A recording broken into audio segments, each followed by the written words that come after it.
Boa tarde, começando o nosso novo canal teórico.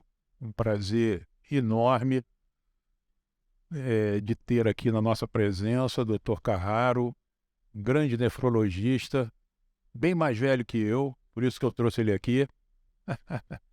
Aprendi muito com ele no Hospital Santa Cruz. Morávamos 26 anos, dia e noite dentro daquele hospital. Mais do que lá em casa. Rafael, acho que não era nem nascido, né, Carraro? Eu era um garotão. Rafael é filho dele, também grande médico.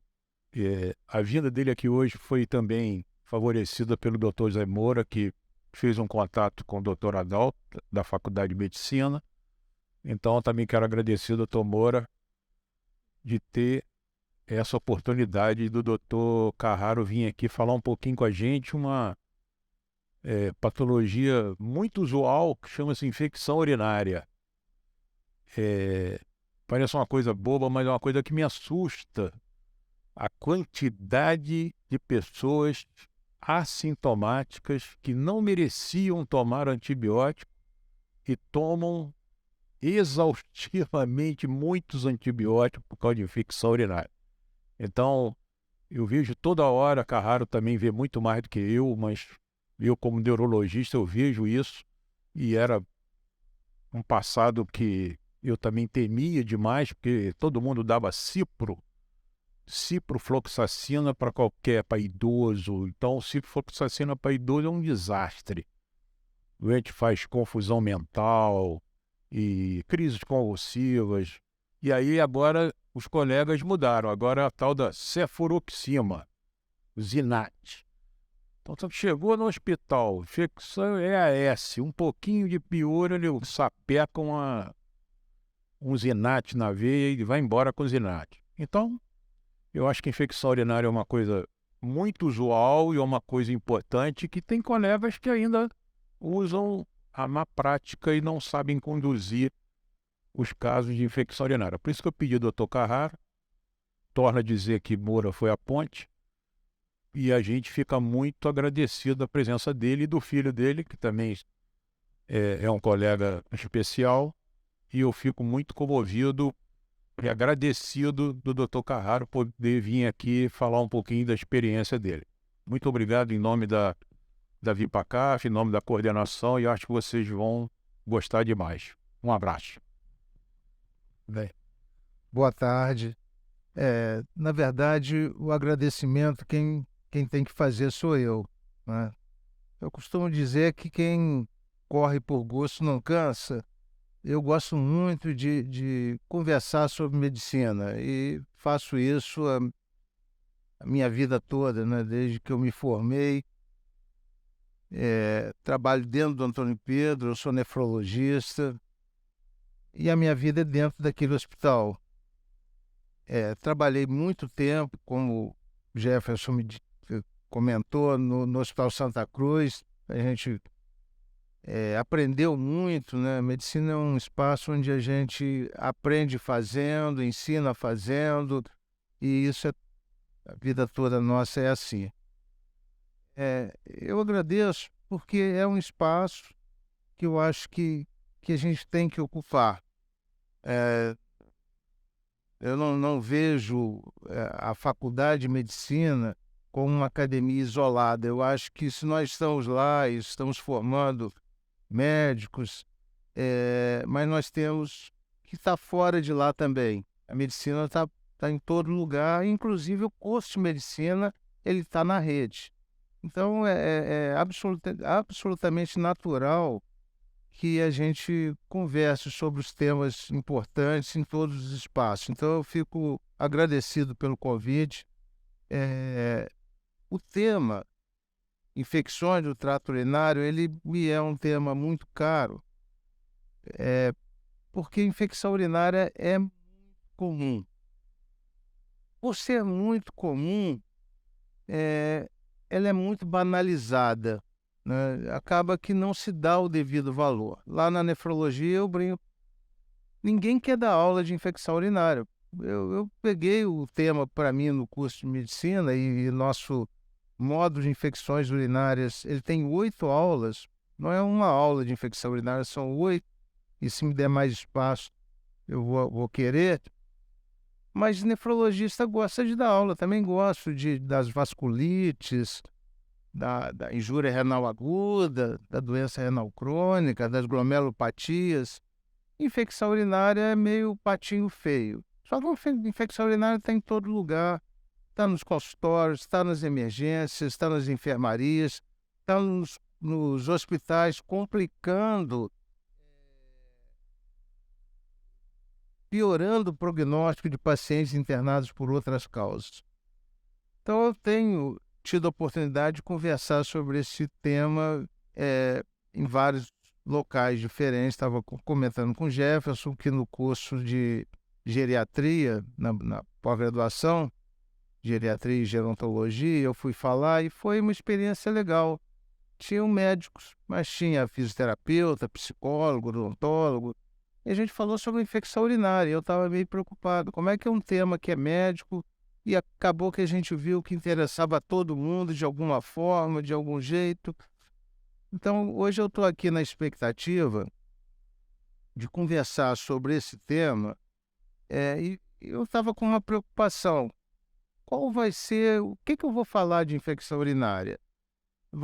Vamos falar sobre o tratamento das pielonefrites com alterações hemodinâmicas, sepse. Eu acho que a gente tem que falar sobre infecção urinária, essa que a gente vê chegando nas emergências, essa que chega no nosso ambulatório, essa que faz consulta com a gente no elevador do prédio. Ih, doutor, é bom que eu encontrei o senhor aqui agora, eu tô com uma ardência na urina, posso tomar tal remédio? Então, a gente é abordado por conta de infecção urinária em todos os tipos. Então, eu fiz um planejamento aqui só para a gente ter um roteiro, mas vocês fiquem à vontade para me interromper, para mudar o rumo. Eu não sei se a gente vai dar conta de falar tudo que eu separei aqui, mas eu acredito que pelo menos grande parte a gente vai conseguir evoluir. Então vamos começar apresentando uma situação real, uma paciente que o Rafael conheceu, uma senhora de 68 anos, ela tem rio único, é colostomizada e tinha um histórico de infecção urinária recorrente. Ela foi abordada depois de bastante tempo sofrendo com isso e foi feita uma programação para ela. Ela usou estrogênio, passou a usar estrogênio tópico vaginal, foi feito lisado bacteriano, Urovaxon, vacina, chegou a fazer um período de quimioprofilaxia com fosfomicina de 10 em 10 dias, já que a função renal dela era baixa, não poderia usar nitrofurantoína. Isso reduziu o número de episódios de infecções urinárias. Porém, ela teve, numa das internações, por causa de um sangramento anal, a partir dali, ela voltou a apresentar reinfecções urinárias. E o padrão de resistência foi se tornando progressivamente pior. Então, essa senhora tinha uma função renal reduzida, 2,8 de creatinina, ureia de 152. Esse EAS, um EAS de infecção urinária, né? Está lá, esterase positivo, nitrito positivo, bactéria, 80 a 85 piócitos por campo, flora bacteriana desenvolvida. Evidentemente, o crescimento era de um Streptococcus gamma hebolítico. E aí, ficou fácil, com o antibiograma na mão, a gente escolher qual o antibiótico adequado para tratar essa infecção urinária que ela apresentava. O que vocês acham? Só sensível à tetraciclina, né? Então, o que é isso? O que isso representa? Esse é o ponto, não sei se é o final, mas é quase o final do que o Jefferson alertou. É o uso inconsequente de antibióticos a todo momento em situações onde a abordagem não é necessariamente tratar com antibiótico. É a escolha inadequada de antibióticos para eventuais situações de infecção urinária baixa. Então, tentar dar algum grau de racionalidade nessa condição, que são as infecções urinárias, é o que a gente pretende fazer. O que é uma infecção urinária? A gente começa. Isso realmente é uma colonização, geralmente por bactérias, não obrigatoriamente por bactérias. Eu posso ter infecções urinárias por fungo, cândida, né? Em qualquer parte do trato urinário, lembrando que, exceto a porção distal da uretra, o restante do trato urinário tem que ser estéril. Não tem bactéria, não é para ter bactéria. Esse conceito, essa definição de infecção urinária, obviamente, nós estamos falando de cistites e pielonefrites, mas isso engloba uma condição chamada bacteriúria assintomática. E é aqui que está um grande problema que a gente vai precisar conversar. O que é uma bacteriúria assintomática? É uma infecção urinária. Trata, não trata, quando trata, como trata. Então, isso é um capítulo à parte. Alguns dados, precisamos entrar em maior detalhe, mas para mostrar a relevância, né, das mais comuns entre todas as infecções bacterianas, isso representa um número absurdo de consultas médicas, de internações. E as infecções urinárias, elas não são específicas de uma determinada faixa etária. Está aqui o Dr. Moura, que trata das crianças com infecções urinárias, com suas especificidades, com suas características, e na geriatria, os idosos com infecção urinária, a mulher jovem com infecção urinária recorrente, o homem obstruído com infecção urinária. Então, são situações que ocorrem em qualquer faixa etária. Porém, o impacto das infecções urinárias é muito grande em algumas subpopulações. Nas mulheres, em qualquer idade, por causa da alta prevalência das infecções urinárias no sexo feminino. Em torno de 17 vezes mais comum na mulher do que no homem, e por razões que envolvem a anatomia, uretra mais curta, a proximidade da região perianal, o intercurso sexual, a gestação, tudo isso, a mulher é muito afetada. Infecção urinária em homem, de um modo geral, acontece principalmente nas faixas etárias extremas. Na criança, geralmente relacionada a anomalias anatômicas do trato urinário, válvula de uretra posterior e tudo mais, e no idoso, de um modo geral, relacionado ao aumento da próstata. Qualquer anormalidade funcional ou estrutural do trato urinário que impacta também nessa condição. E aí nós precisamos lembrar que não é só ter uma obstrução por cálculo ou um crescimento tumoral.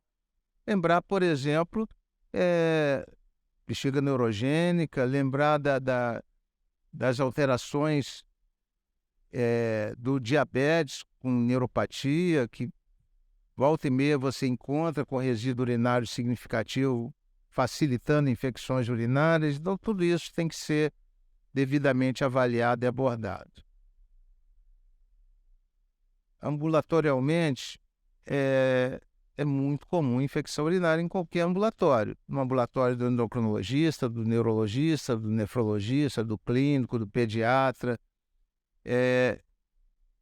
E lembrar que 30% a 40% das bacteremias por gram-negativos têm origem no trato urinário. Então, é o potencial de dano que uma infecção urinária simples pode produzir. Tá? Nós temos dado uma especial atenção, nós nefrologistas, nessa luta para poder fazer com que a progressão da doença renal crônica seja lenta. Hoje nós temos no Brasil 145 mil pessoas em tratamento dialítico, né? Nós tínhamos 40 mil há 2 décadas, e a chegada de novos pacientes necessitando de terapia dialítica vem crescendo muito. Então, hoje o sistema vai implodir. Então, nós precisamos definir quais são as medidas que podem retardar a progressão de doença renal ou evitar que o paciente chegue à insuficiência renal terminal. Infecções urinárias têm um papel importante, não só diretamente por ser uma infecção, mas principalmente pelo uso e pelo abuso de medicamentos, de medicamentos de antimicrobianos.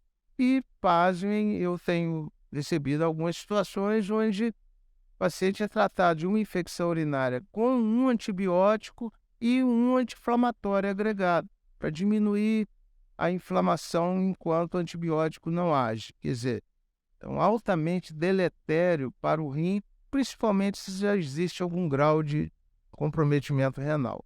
Então, sobre todos esses aspectos, as infecções urinárias têm uma importância e merecem ser avaliadas. Todo mundo sabe, vou ser repetitivo, mas a principal via com que a bactéria chega ao trato urinário é pela via ascendente. Pode ter, e tem um percentual não desprezível, de infecção urinária a partir de uma bacteremia, quer dizer, por via hematogênica, e muito raramente pela via linfática.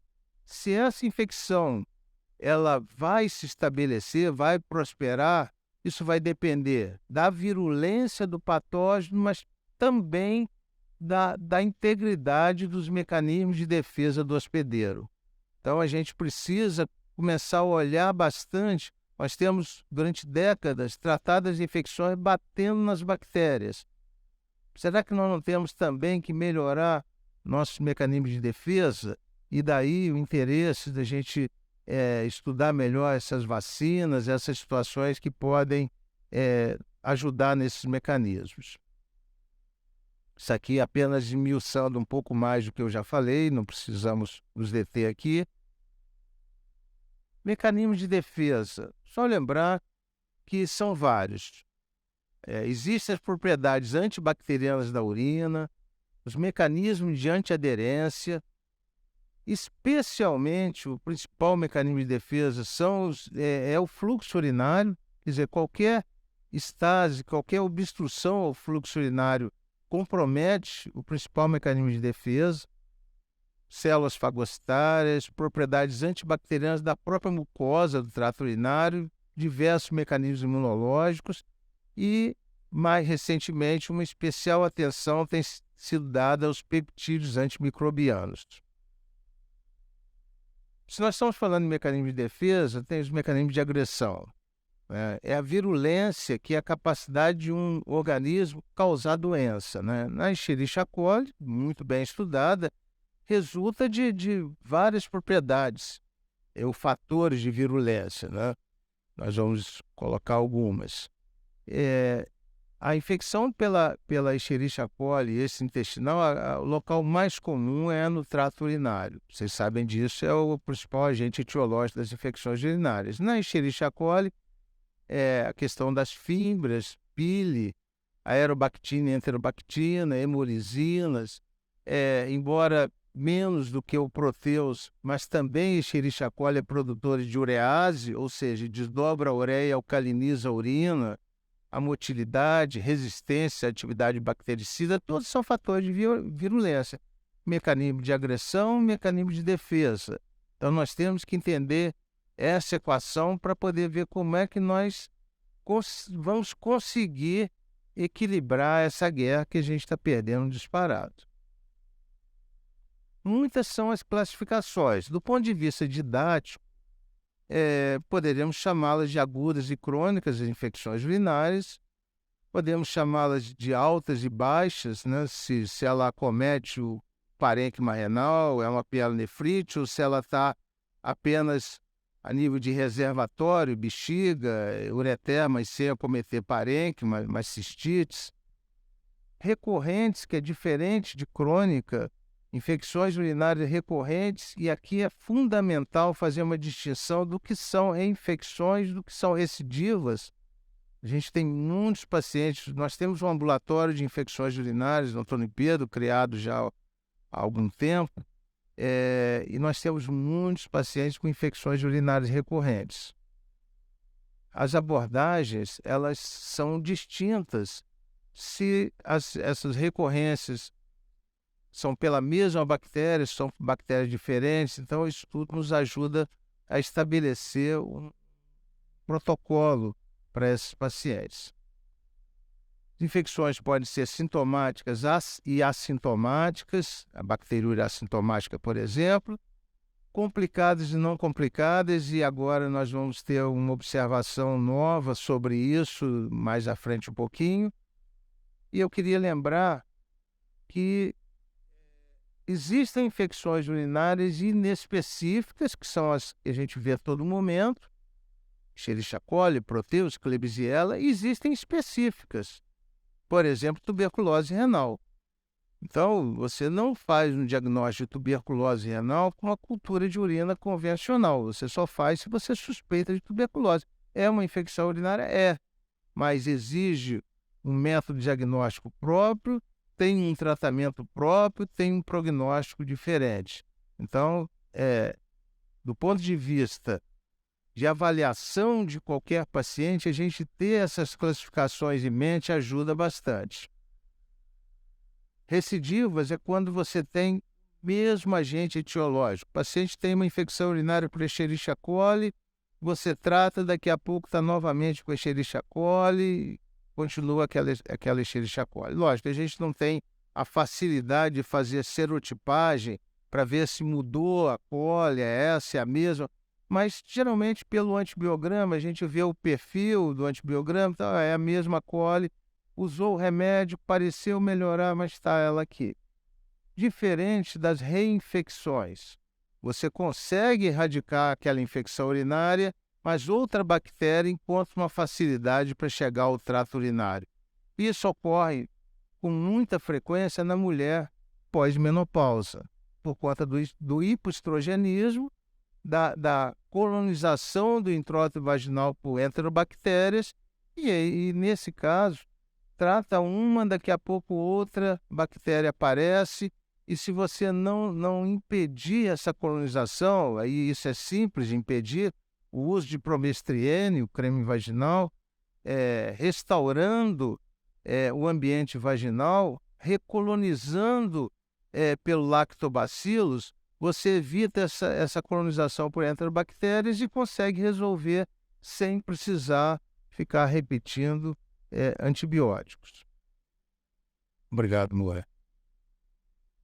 Bom, aqui vai chegar numa polêmicazinha que eu estou entrando nela.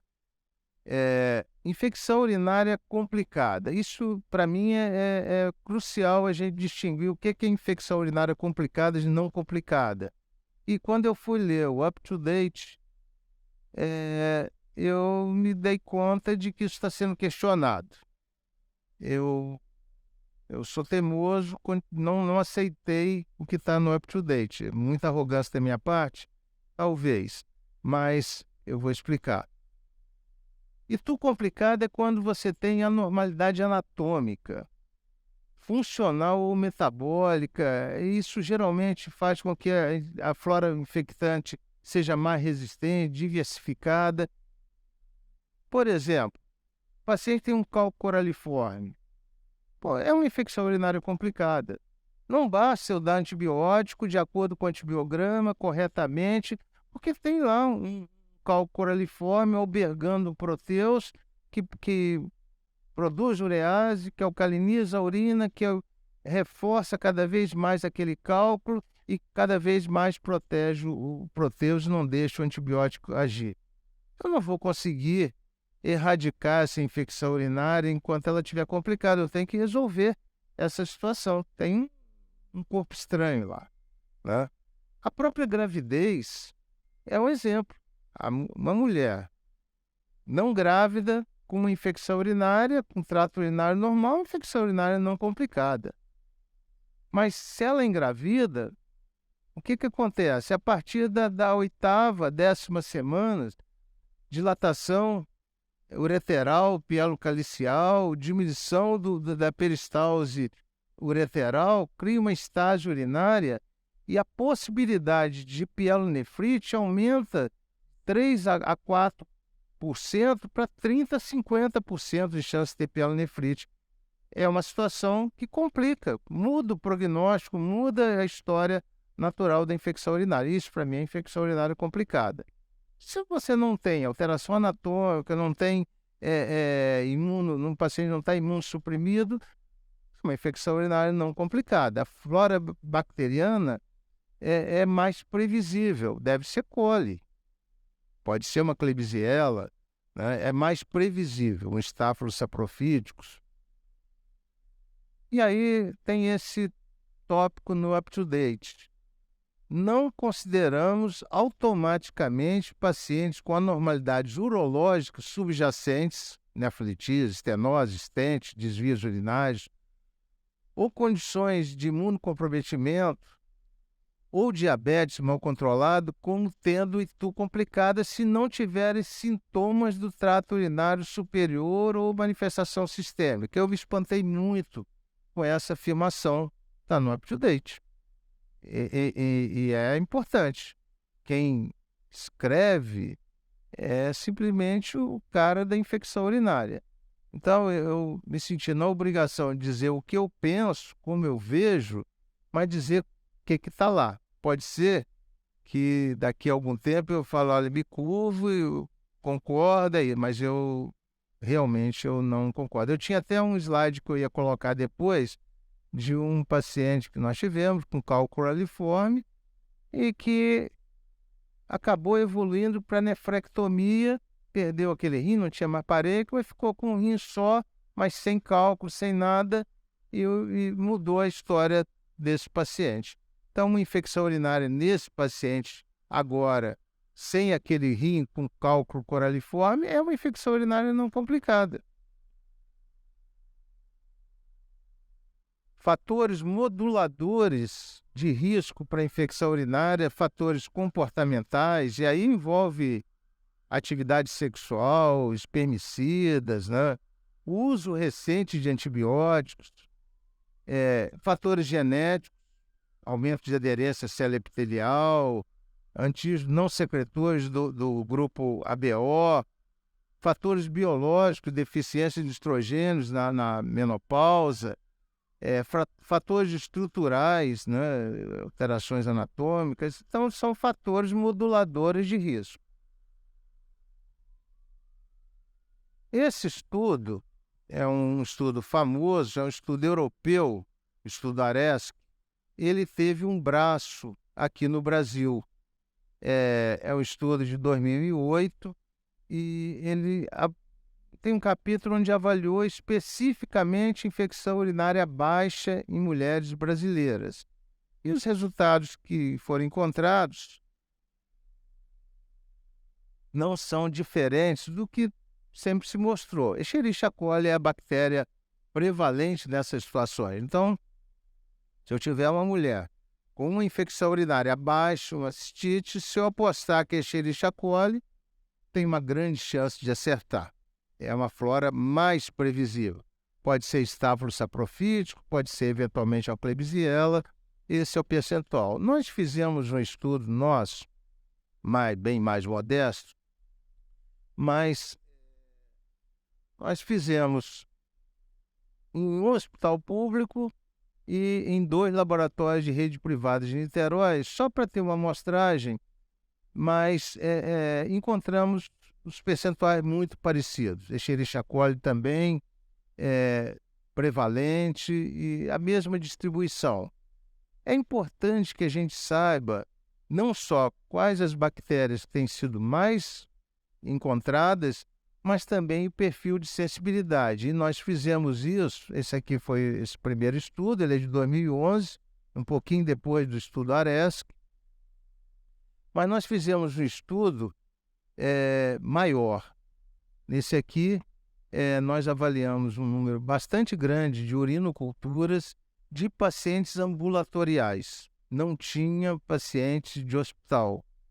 E o nosso interesse era avaliar a fosfomicina. Por que a fosfomicina? Porque a fosfomicina é um antibiótico. Já tivemos no Brasil a fosfomicina injetável, deixou de ter há muito tempo. Nós só temos no Brasil fosfomicina trometamol. Para tratar infecção urinária baixa, não serve para tratar infecção alta. Tem uma concentração urinária muito grande e a resistência de Escherichia coli e outras bactérias à fosfomicina é muito pequena. Nós fizemos um estudo comparando com outros medicamentos e aproveitamos para ver o que estava acontecendo, por exemplo, com as quinolonas, que estão sendo ainda exaustivamente usadas. Nossa população era de 2.990 casos, né, dos 1.990 culturas de urina. A grande maioria eram pessoas com mais de 40 anos, um percentual alto de mulheres com mais de 60, quer dizer, então nós estamos falando de uma população, se vocês olharem, apenas de 15% eram homens, eram mulheres, é muito mais comum em mulheres.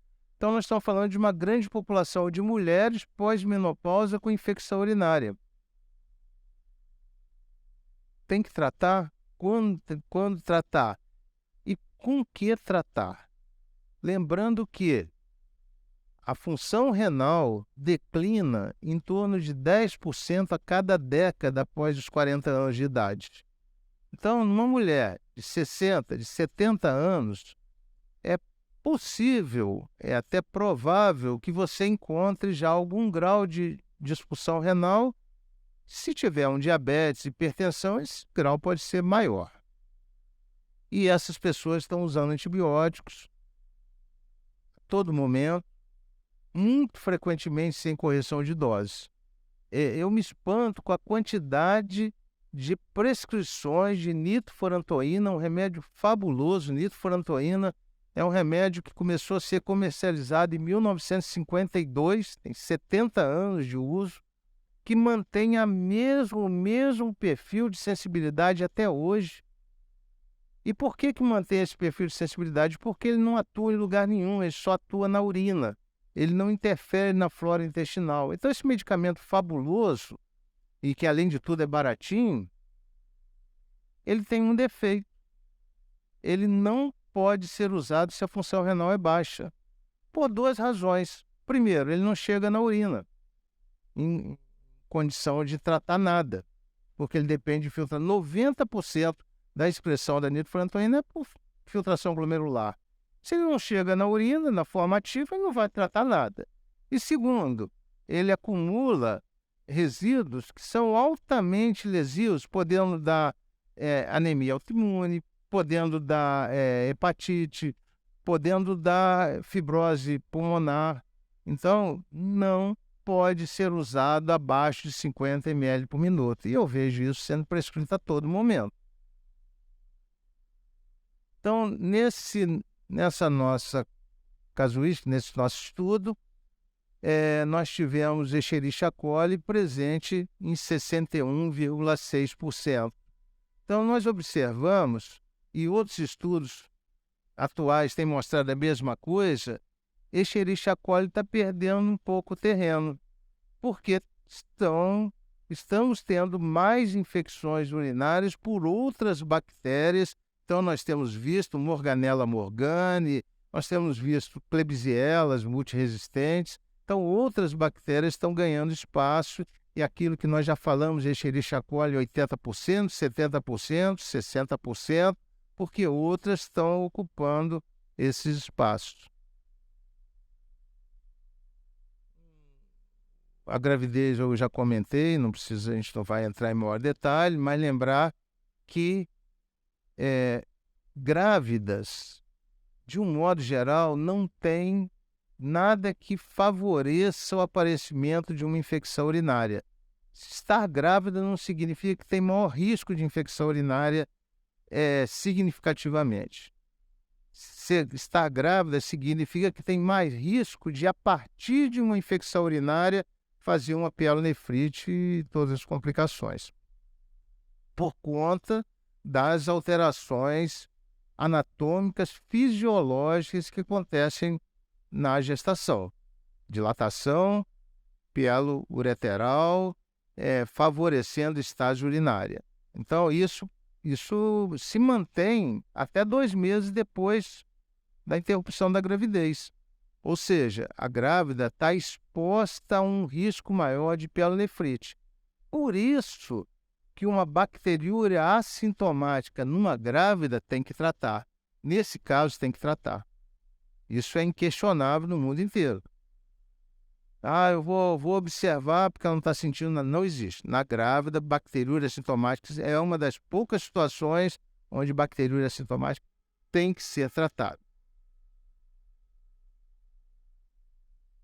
O idoso é uma outra população especial, né? Nossa população está envelhecendo. Nas mulheres, fatores predisponentes, repetindo, deficiência de estrogênio, aumento do volume residual de urina, cistocele.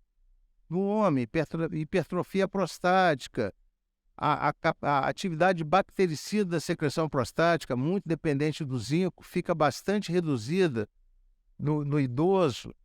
As próprias infecções prostáticas, prostatites, estenose de urina, presença eventual de catéteres, em ambos os sexos, a normalidade urológica, bexiga neurogênica, sondagem vesical.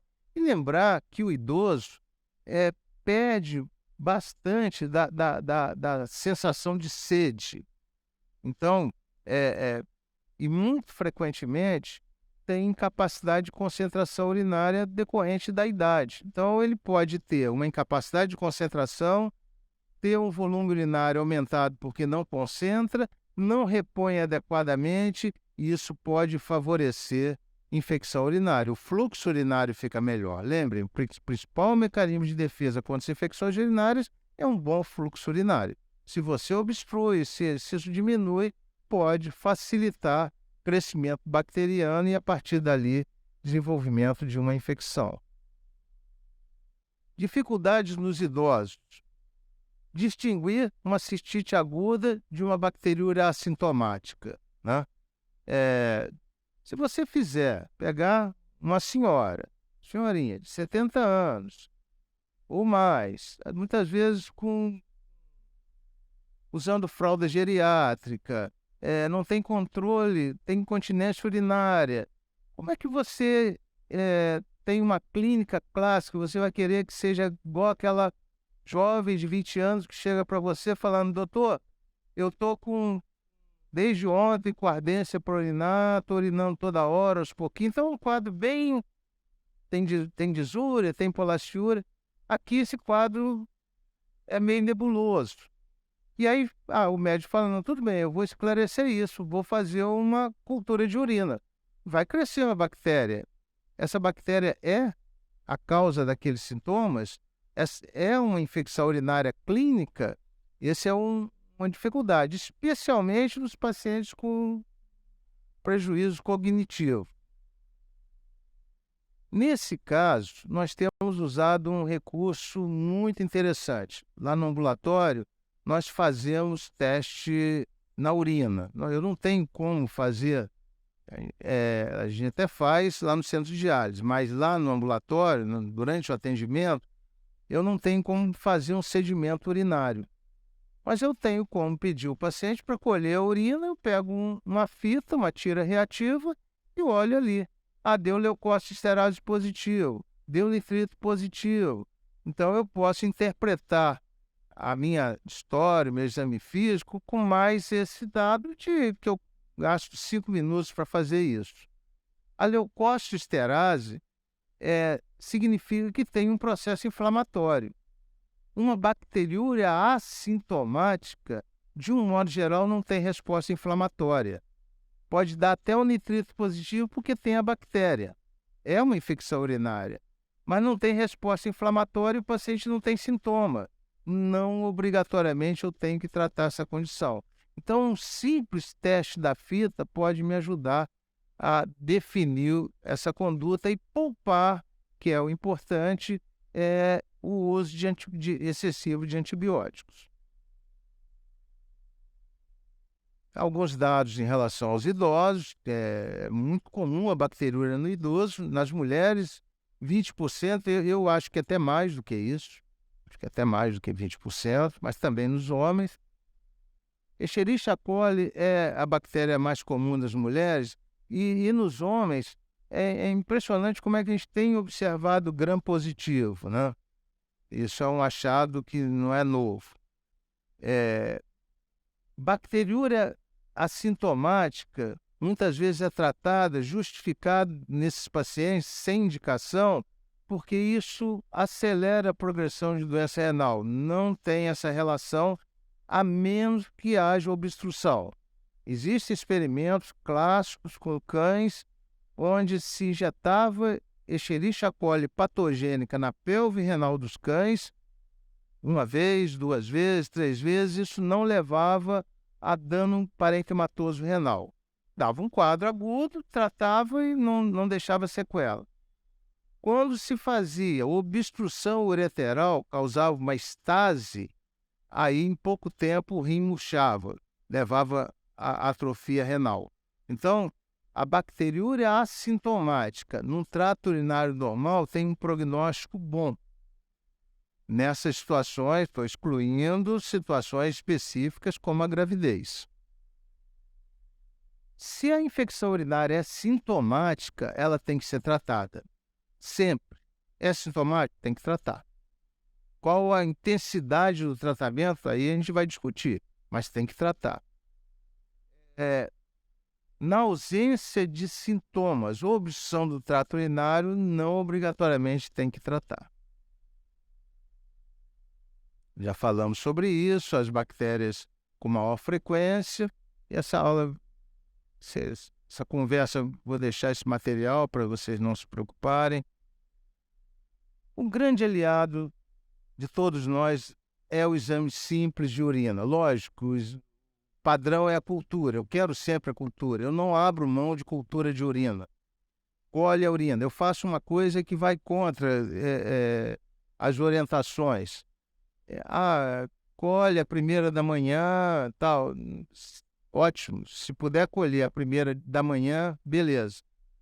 Mas se um paciente estiver comigo 2 horas da tarde, com clínica de infecção urinária, eu não quero esperar até amanhã para começar a usar um antimicrobiano, eu falo o seguinte: colhe a urina, espera 2 horas, coleta a urina, bota frasco estéreo, bota na porta da geladeira, leva no laboratório amanhã cedo e mente. Diga que colheu de manhã cedo, porque se você falar que colheu na véspera, eles não vão aceitar, obviamente. Então mente. Mentira é pecado venial, não tem problema nenhum. Aí eu tenho um grande aliado, porque todo tratamento de infecção urinária inicialmente é empírico. O paciente chega, você não sabe, você deve ser a mulher jovem, vida sexual ativa, pode ser Escherichia coli, pode ser Staphylococcus saprophyticus, provavelmente. Mas é empírico. Pode ser uma coli resistente ao que eu estou prescrevendo. Se eu tenho uma cultura em andamento e a justificativa que eu escuto, isso encarece, não encarece nada. Cultura de urina é um exame barato. É um exame barato. É muito mais barato do que trocar o antibiótico. O exame de urina, o custo de uma cultura de urina é menor do que o custo de uma dose única de Monuril. Então, esse argumento econômico ele não interessa. O exame simples de urina ajuda muito porque ele é imediato. Mesmo que você não tenha o sedimento, pelo menos a fita. E lembrar que não existe líquido biológico de mais fácil acesso do que a urina. O sangue você tem que fazer uma venopunção, líquor, Jefferson tem que puncionar uma... Aqui não, aqui dá um vidrinho, colhe a urina para o EAS, não precisa nem ser estéril, tem que ser limpo. O EAS te dá muitas informações, né? O aspecto, cor, odor, pH, densidade. Lembrar, pH da urina é ácido. O que muda pH da urina? Alimentação? Sim, quem é vegetariano tende a ter uma urina mais alcalina. Mas o que muda frequentemente é a infecção urinária. Germes que alcalinizam a urina, proteus especialmente, mas também coli e outros. Lembrar que todo exame de urina, a gente começa a interpretar o exame de urina pela densidade urinária. Densidade urinária não é só para a gente inferir se o paciente concentra bem ou não a urina. E é importante para isso. Colheu sob restrição hídrica, a densidade está 1,030, o paciente tem uma boa concentração urinária, tá? Mas serve para outra coisa, para eu balizar, para eu calibrar o meu olhar para os achados que eu vou ter no exame. Por exemplo, estou com um paciente com uma queixa que me parece de uma infecção urinária e tem 10 piócitos por campo. Fala, tem uma piúria leve. Depende. Qual a densidade da urina? 1,010. Tem 10 piócitos numa urina muito diluída. É diferente de 10 piócitos numa urina de 1,030. Entendeu? Então, não tem como interpretar corretamente um exame de urina se você não começar olhando a densidade da urina. Feito isso, vamos lá, elementos anormais, vou ver se tem proteína, se tem glicose. Hoje, a gente falava sobre glicosúria, a glicosúria fisiológica da gravidez, glicosúria do diabetes, e agora a gente tem que falar de glicosúria dos inibidores da SGLT2, da dapaglifosina, empaglifosina, são medicamentos excepcionalmente bons, dão nefroproteção, diminui a formação de cálculos renais, serve até para tratar diabetes, é excelente, mas pode facilitar a infecção urinária. Então, só lembrar que glicosúria pode ser medicamentosa também. Nitrito e leucócito-esterase, aqui sim, aqui a gente tem que se deter um pouquinho. Nitrito, a reação do nitrito é altamente específica de infecção urinária. Se deu nitrito positivo, tem infecção urinária. São raros os casos de falso positivo. Entretanto, a especificidade é alta, mas a sensibilidade é baixa. Dá muito falso negativo. Por que nitrito dá falso negativo? Se a urina estiver muito diluída, tem pouco nitrato. Se o paciente está em jejum prolongado, tem pouco nitrato, como é que vai virar nitrito? Entendeu? Então, falso negativo, tudo bem. Mas se deu positivo, tem uma infecção urinária e deve ser uma enterobactéria. E deve ser Escherichia coli, talvez, mais provável. A leucócito-esterase significa que tem inflamação. Tem infecção? Não necessariamente. Eu posso ter leucócito-esterase porque o paciente tem uma leucocitúria, porque tem uma glomerulonefrite difusa aguda, pós-streptocócica. Estava falando para o Jefferson, o caso da sessão clínica nossa da nefro de hoje, era um garoto de 13 anos com nefrite lúpica. Ele já com diagnóstico de nefrite lúpica proliferativa, ele tem leucocitúria estéril. Leucocitúria do processo inflamatório que ele tem, imunológico. Mas quando o médico, na emergência, viu que ele tinha leucocitúria, não hesitou e começou antibiótico para o garoto, sem menor indicação do antibiótico. Então, leucócito-esterase positivo tem inflamação, não necessariamente infecção. Se o paciente tem leucócito-esterase positivo e nitrito positivo, ele tem infecção, tem bactéria e tem resposta inflamatória.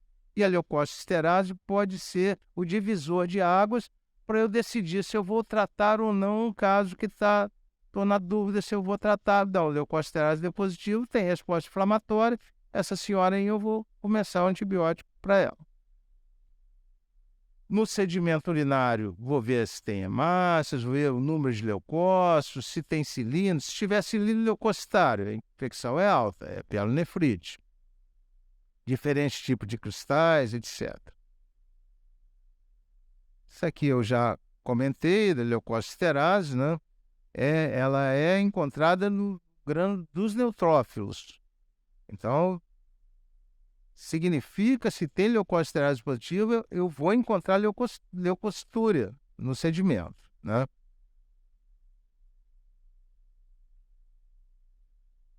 Algumas causas para falso negativo não são comuns, mas pode acontecer. A gente já andou querendo isso lá, olhando, por exemplo, ácido ascórbico, a gente testou e não mudou, não. Mas está relatado. Desculpe te interromper, já interrompendo aqui.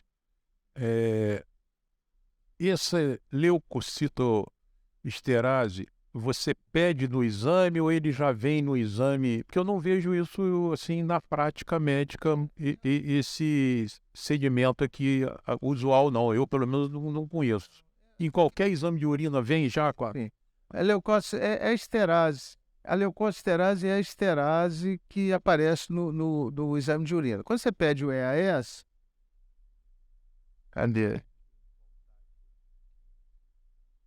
O EAS é isso aqui, né? Vem essas características físico-químicas, volume, aspecto, cor, odor, pH, densidade, isso é na fita. E vem os elementos anormais. Proteína, glicose e hemoglobina. A leucocitoesterase, o exame mostra isso, a fita, aquilo é um lab sticks. Então, uma tira reativa, você coloca dentro da urina e ela vai reagindo, e você vai vendo os diferentes itens ali, a variação de cor. A leucocitoesterase, você pediu o EAS, vai ter leucocitoesterase. Pode estar negativa, pode estar fracamente positiva, fortemente positiva. Tá? Se eu tenho o sedimento urinário, vai ter que ter uma concordância. Se ela deu positiva, vai dar piócio. Eu já sei, quando eu vou olhar o sedimento, eu já sei que vai ter piócio. Positivo. Mas você não precisa pedir especificamente, não. Tá?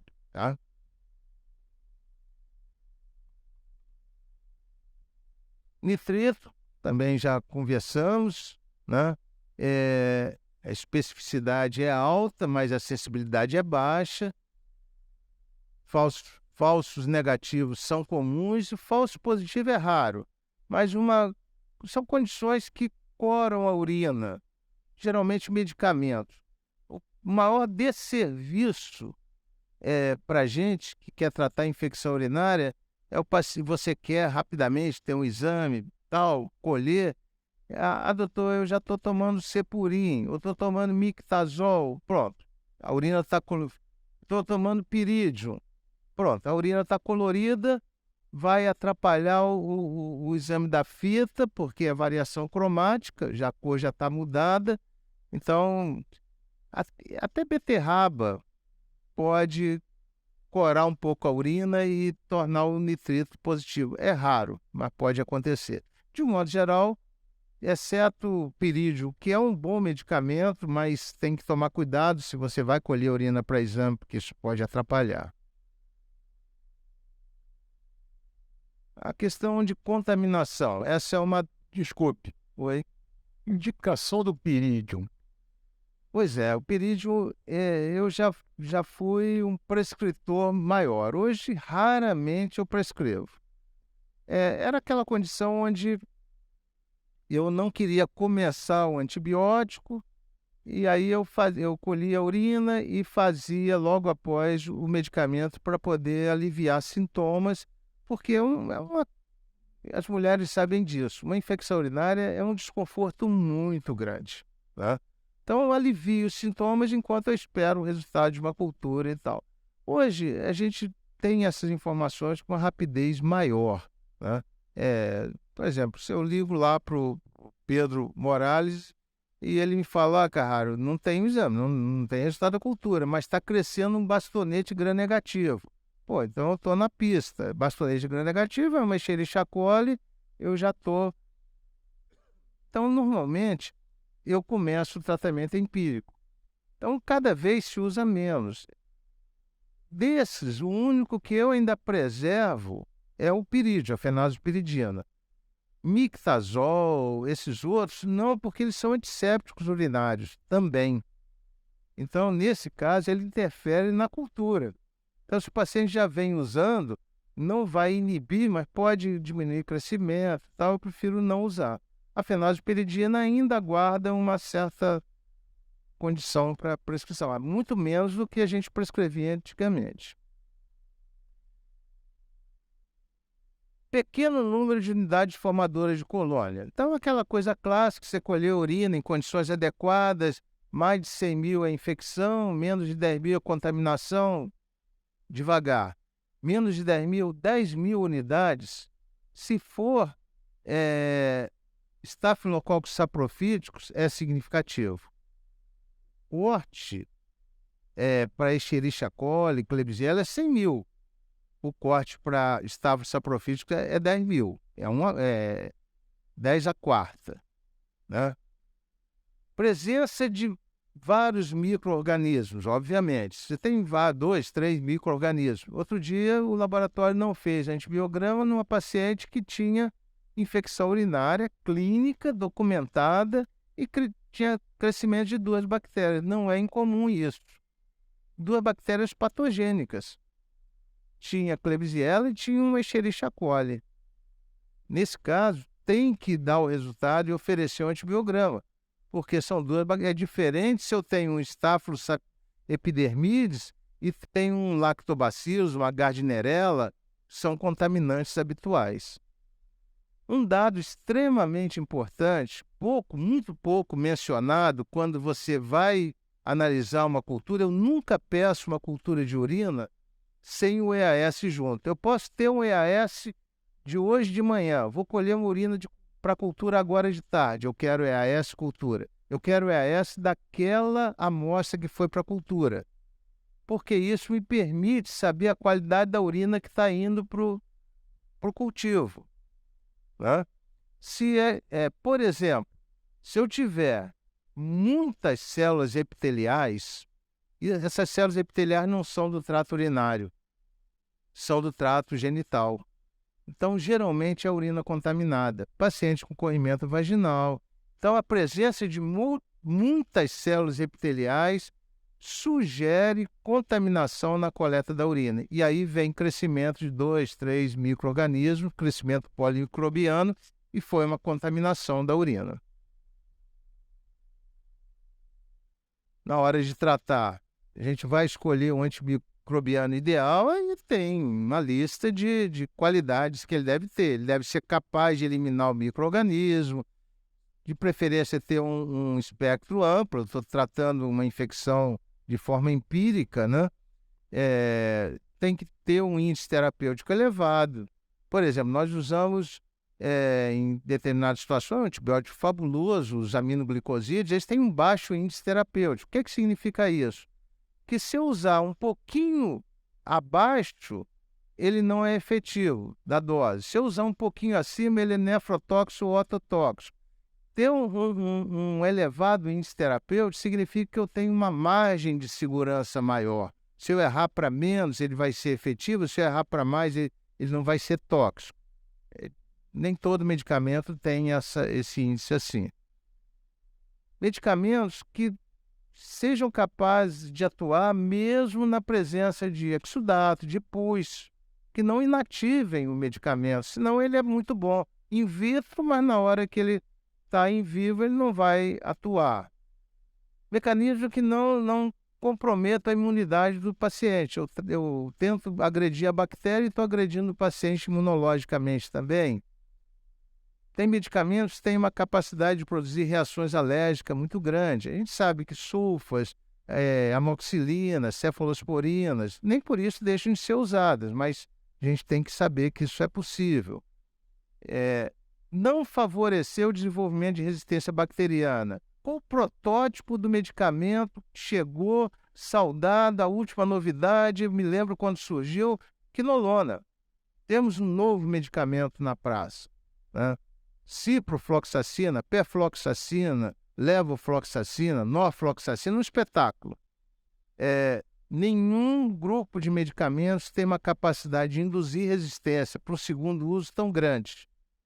Então, a repetição do uso desses medicamentos levou a um total descrédito. No nosso estudo de sensibilidade, foi assim, ridículo.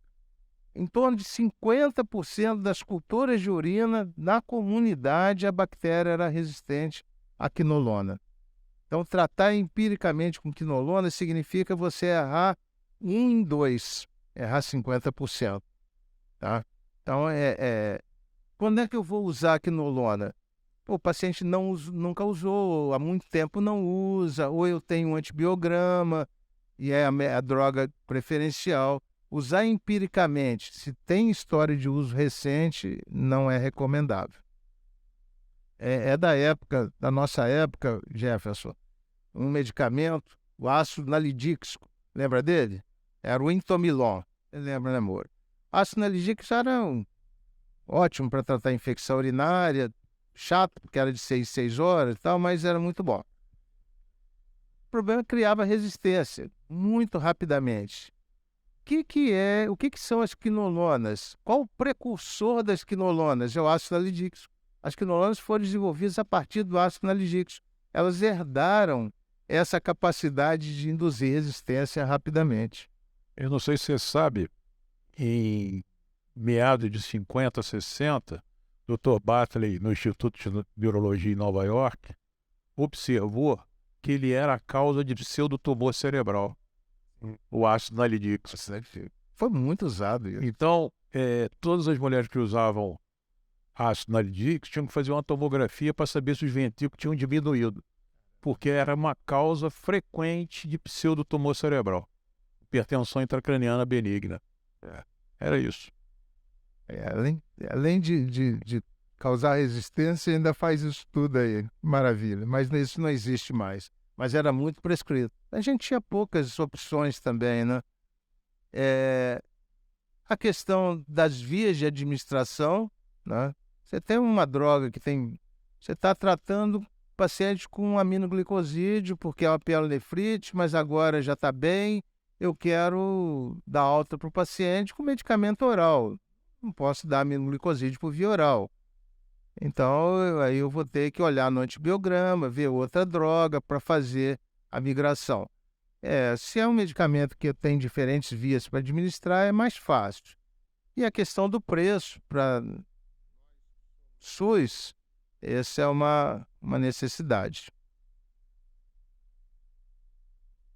A terapia na infecção urinária antimicrobiana, ela deve ser o mais rápido possível. O potencial de uma infecção urinária baixa se tornar infecção urinária não é desprezível, né? As queixas, o desconforto, tudo isso, então podendo tratar rapidamente, com segurança, a gente leva em consideração os fatores de risco e eu chamo a atenção mais uma vez. Entre os diferentes fatores de risco, o uso prévio de antimicrobianos. Pergunta isso. Na sua historinha lá, tem que perguntar. Lá eu tenho alunos de trabalho de campo, fico comigo no ambulatório de infecções urinárias, eles vão colher. Você perguntou se estava tomando antibiótico? Quando foi que tomou? Quais foram os antibióticos?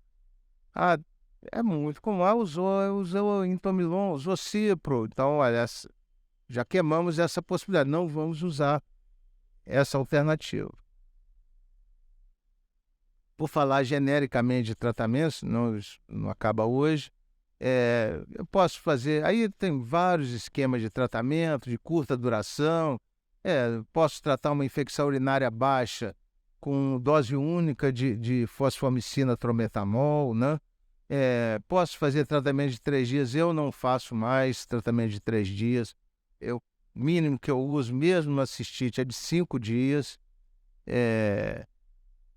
Cistite, infecção urinária baixa, sem alteração anatômica, nitrofurantoína, se a função renal é boa, e hoje é muito fácil avaliar a função renal, você não precisa ter o clearance da creatinina para saber qual a filtração. Tem a creatinina, usa o aplicativo CKD-EP, estima a taxa de filtração e vê se pode ou não usar. Nitrofurantoína, fosfomicina são boas opções. Dependendo do local, por exemplo, nós estamos hoje, nossos números lá mostram que a sensibilidade a sulfametoxazol e trimetopril melhorou. Está usando menos Bactrim em adultos. Então, isso refletiu numa certa melhora. Obviamente, tratar a infecção urinária hoje com ampicilina é não tratar, todo mundo é resistente, então, e quinolona idem. Tratamento pós-relação sexual. Nós temos lá basicamente 2 grupos de pacientes com infecção urinária recorrente. Mulheres jovens, saudáveis, com infecção urinária recorrente, frequentemente relacionada ao intercurso sexual.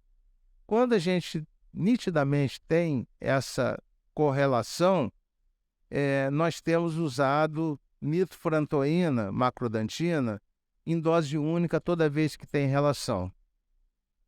Isso diminui muito a frequência. Mulheres que tinham infecção urinária a todo momento. Isso se mostrou tão ou mais efetivo do que o esquema supressivo, aquele profilático de 180 dias de macrodantina toda noite. Né? Então, nesse caso, onde a infecção urinária baixa, ela aparece próxima ao intercurso sexual, você pode usar a macrodantina, nesse caso, a nitrofurantoína, sobre a forma de macrocristais. Só avaliar a função renal previamente. Tivemos um caso lá bastante curioso, Jefferson. Uma menina, até estudante, era estudante, agora já está formada, com infecção urinária, assim, o horror da vida dela. Faltava o trabalho, faltava as aulas, ficava muito mal, autoestima péssima, tinha relação e tinha infecção urinária. O nosso ambulatório ele é junto com a ginecologia. Então, nossos pacientes são avaliados por nós, clinicamente, pelo Carlos Augusto da ginecologia, que também vê muito incontinência urinária e tal. A gente fez toda a história dela e propusemos fazer a macrodantina próximo ao coito. E ela ficou muito bem. E aí eu ia lá, sem queixa mais, cultura negativa, sem queixa, cultura negativa. O tempo passou, ela sumiu do ambulatório. Um dia eu encontrei, ela falou, não, nem fui mais para não atrapalhar você, não tem mais nada. Acabou. Ah, ótimo. Um belo dia ela aparece lá. Eu falei, o que houve? Eu estou com infecção urinária. Falei, caramba, depois de tanto tempo, ela falou, pois é, mas tem um dado aqui interessante. Eu terminei com meu namorado, eu estou com outro parceiro, aí eu fiquei com esse outro parceiro, não tive infecção urinária, suspendi o remédio e não fiz infecção urinária enquanto eu fiquei com ele. Mas eu agora voltei ao meu antigo namorado e voltei a ter infecção urinária. Tá escrito isso? Tá. Isso é uma coisa que está descrita. O que é? É imunológico? É traumático? O que é? Não sei. Nós temos N igual a 1. Nós temos esse caso lá. Falei para o Carlos Augusto, deixa ele guardadinho, vamos tentar entender. Sei que ela voltou a fazer profilaxia. Ela perguntou o que eu sugeria, eu falei que ela devia terminar esse namoro, mas ela achou melhor tomar mas ela achou melhor tomar macrodantina. Amor é cego. Tem tratamentos. Pielonefrite, tratamento mínimo é de 7 dias, eu não trato por menos de 10 dias, qualquer pielonefrite. Eu morro de medo de pielonefrite. Pielonefrite, para mim, dificilmente eu vou concordar em iniciar um tratamento de pielonefrite ambulatorialmente. Você tratar uma infecção com febre, calafrio, com remédio, que você não sabe se a bactéria é sensível ou não, por via oral, eu acho temerário. Então, eu sou medroso, para mim, fica no hospital, começa a tratar dentro do hospital, pode ser numa emergência, 24 horas, está respondendo, aí tudo bem. Lembrar que um grande auxílio a gente tem dos marcadores inflamatórios de rápidos, PCR, leucograma, PCR, para a gente ter parâmetros além de febre, calafrios, etc. Tratamento mais longo, 28 dias, por exemplo, infecções estafilocócicas, a gente não... Staphylo aureus, a gente faz um tratamento mais prolongado, geralmente de até 21 dias, eventualmente 28, e o esquema profilático, que é mais frequentemente com a nitrofurantoína à noite, por período de 90 a 180 dias. Aqui tem alguns esquemas propostos, né, nos guidelines, né, das drogas mais comumente usadas. No estudo ARESC, resistência à fosfomicina trometamol foi baixa, quer dizer, 94,9% das culturas eram sensíveis à fosfomicina, é uma boa droga para ser usada, mas nós estamos refazendo o estudo agora. A impressão que a gente tem é que não vamos encontrar mais no nosso estudo, desse que eu mostrei anteriormente, cultura de urina, independente do agente etiológico, 94,1% eram sensíveis à fosfomicina. Quer dizer, tratar uma infecção urinária com fosfomicina, você acertava 94 em 100. Se fosse só Escherichia coli, quando ele destacou só Escherichia coli, 97,9. Quer dizer, é uma chance de você acertar no tratamento empírico muito grande. Eu estou bastante convencido que nós vamos nos decepcionar. Vai ser muito bom o resultado? Vai, mas não vai ser mais tudo isso aí, não. Passou a ser mais usado, está sendo usado de uma forma muitas vezes inadequada. Nitrofurantoína, eu já comentei com vocês, é uma excelente alternativa. Não usasse a filtração, a gente era mais rígido, 60 ml por minuto, mas 50 ml por minuto passou a ser o meu ponto de corte. 50 ml por minuto, acima disso dá para usar. Menos do que isso, eu sugiro não usar. Fosfomicina e nitrofurantoína são agentes, de acordo com as diretrizes europeias, de primeira e de segunda linha com também sulfametoxazol e trimethoprim, mas principalmente nitrofurantoína e fosfomicina nas cistites agudas não complicadas. Em relação à nitrofurantoína, uma notícia interessante, também não é nem tão recente assim, tem um estudo europeu que comparou. Qual o problema da nitrofurantoína? É que você tem que usar de 6 em 6 horas. Hoje, os medicamentos não tem mais, né? A gente usava de 6 em 6, de 4 em 4, isso é horroroso. Então, hoje é dose única ou 2 doses, tal, a aderência do paciente diminui muito quando tem que fazer várias tomadas e tal. Eles compararam e não houve nenhum prejuízo de usar a nitrofurantoína de 8 em 8 horas. Então, pode usar de 8 a 8 horas, é como a gente tem prescrito, não tem feito mais de 6 em 6, facilita bastante as tomadas. Quinolona, já falamos mal de quinolonas abertas, quinolona é excelente medicamento, ruins somos nós que usamos erradamente. Então, risco para resistência às quinolonas. Se usou recentemente, e aqui eles falam até em 1 ano, o ideal seria que não tivesse usado de 1 ano para cá.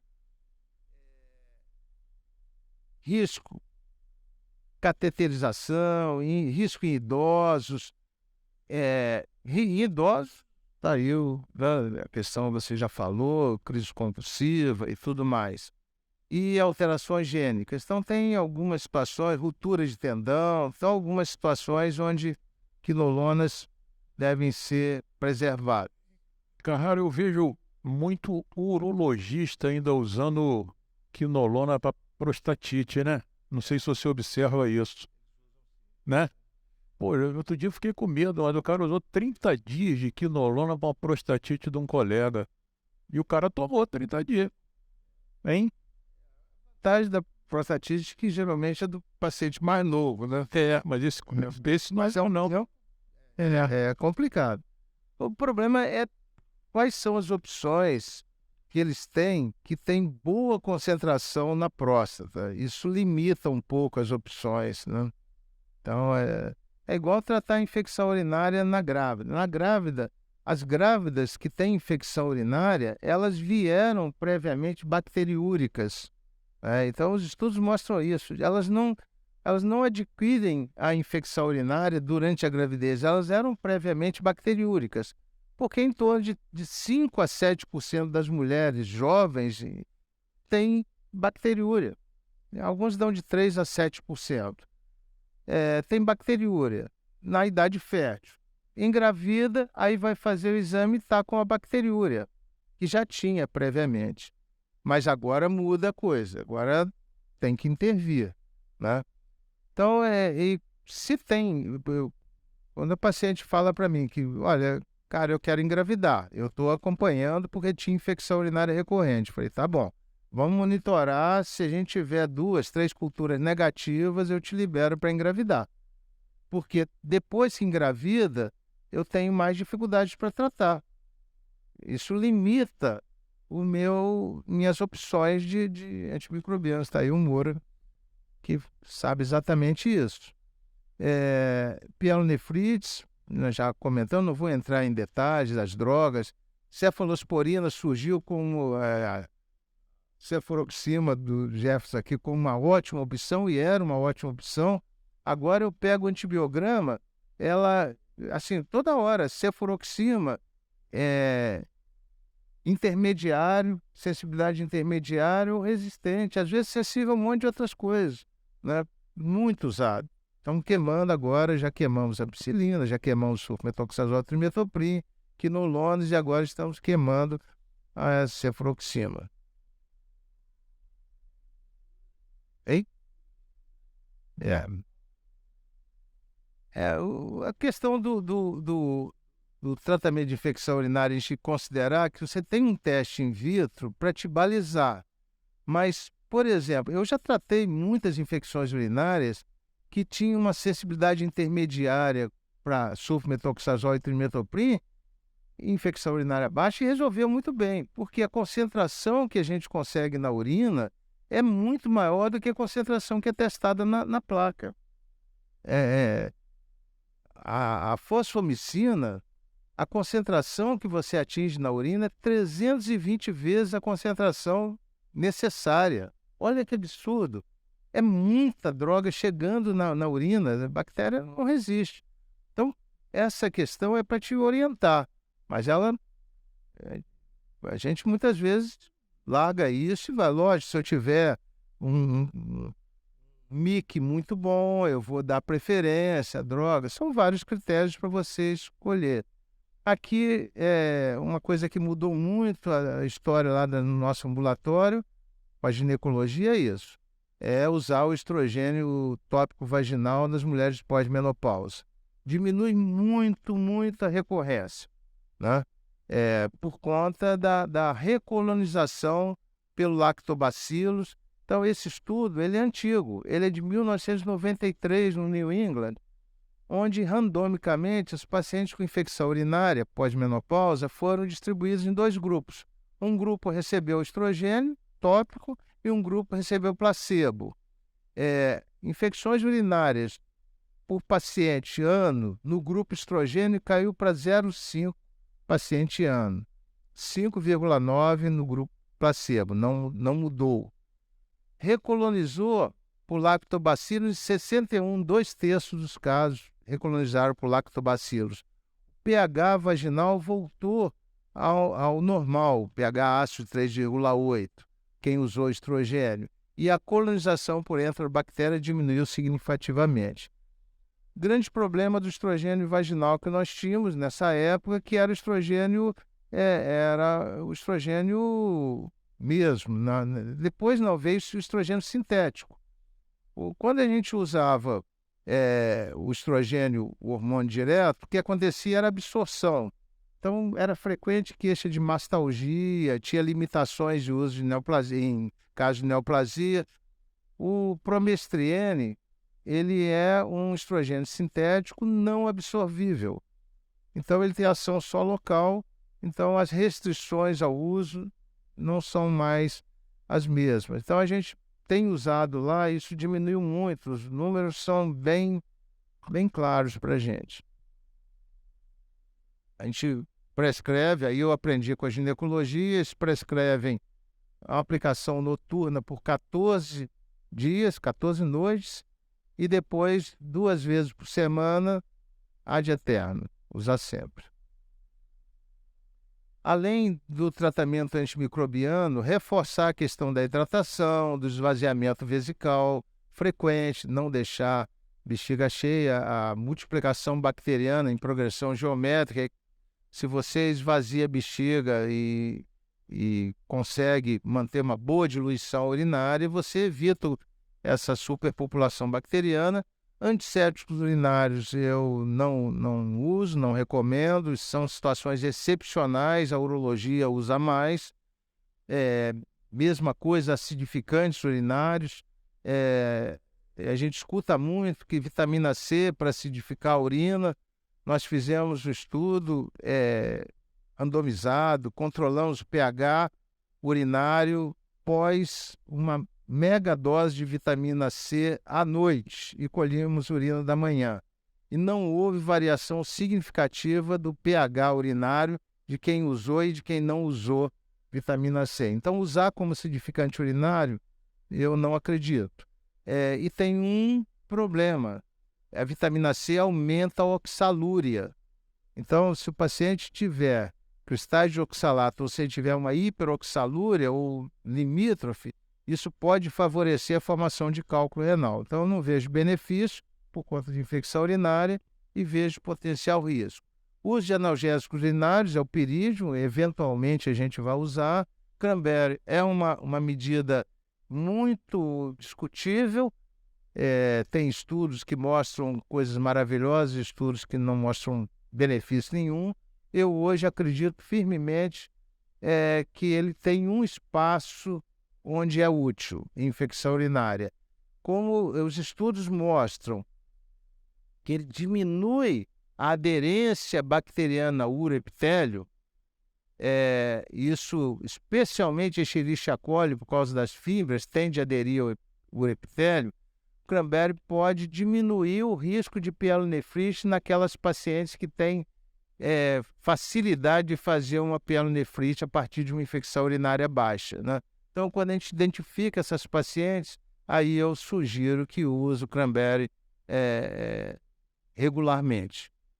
E para outras situações eu estou meio descrente. O uso de probióticos, o pessoal está tendo uma experiência lá, eu pessoalmente não tenho. Discutível, tem gente que fala maravilha, tem gente que não serve para nada, eu não tenho minha opinião própria ainda. Em relação a vacinas, lisados bacterianos, nós no Brasil temos experiência com o Urovaxol. O Urovaxol é lisado de Escherichia coli. Então, pacientes que têm reinfecção urinária, não use o Urovaxol, que não vai servir. Tem uma infecção um dia por coli, outro dia por proteus, outro dia por Klebsiella. Se a vacina é para coli, não vai adiantar. Mas para quem tem recidiva por coli, funciona.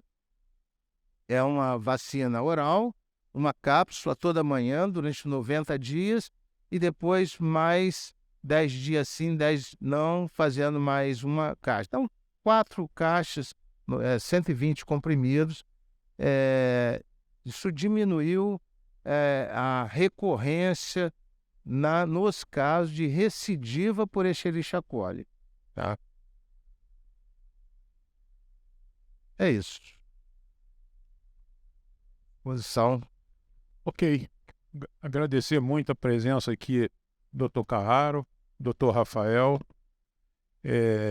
Certamente chamarei os dois aqui novamente. Vou dar um tempinho para eles, que eles também vão ter que descansar para o Natal e para o Réveillon. E o ano que vem eu chamo os dois aqui de novo. Boto pro Rafael aqui, né, Carraro? Pro Rafa. Aí ele vai ficar aqui, exatamente. Aí a gente continua. Agradeço muito, muito mesmo a presença dos dois. Eu acho que enriqueceu aqui o nosso trabalho e a residência agradece muito a disponibilidade dos colegas terem vindo aqui. Grande abraço para vocês. Eu agradeço e me coloco à disposição de vocês